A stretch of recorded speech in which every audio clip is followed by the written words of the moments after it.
Джабир Пашаев тизден түрне сәнәгать мәйданчыгында зур җитештерү цехы ачарга тора. Бүгенге көндә чимал туплау, җиһазлар монтажлау, эш урыннарын булдыру белән мәшгуль. Алар 15тән күбрәк булачак. Алай гына да түгел. Эшкуар нурлатлыларга өстәмә акча эшләү мөмкинлеге тудыра.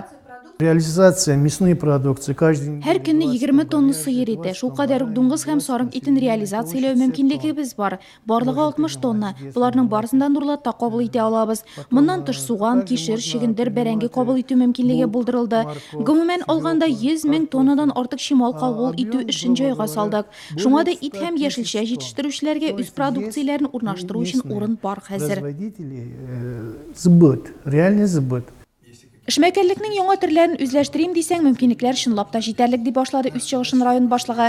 Шәһәр һәм район сәнәгать мәйданчыклары яңа резидентларны көтә, грант программалары гамәлдә, җитәкчелек тә һәр вакыт ярдәм итәргә әзер. Наша задача, чтобы вы развивались. Мы хотим услышать от вас, что не хватает, что нужно, в каком направлении мы должны развиваться, какие шаги власть должна делать навстречу вам, чтобы вы раскрылись, чтобы вы открыли что-то новое. При этом ведь и поддержка государства есть, и разные гранты есть у нас. Кооперативное движение очень сильно сейчас поддерживается.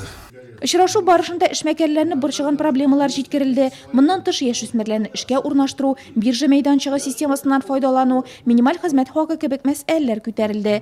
Очрашу азагында башка районнарда ачылган яңа җитештерү үрнәкләре экранга чыгарылып күрсәтелде. Заман белән бергә атларга һәм әлегә буш булган нишаларны яуларга теләгән эшмәкәрләр өчен урынлы мәгълүмат булды ул.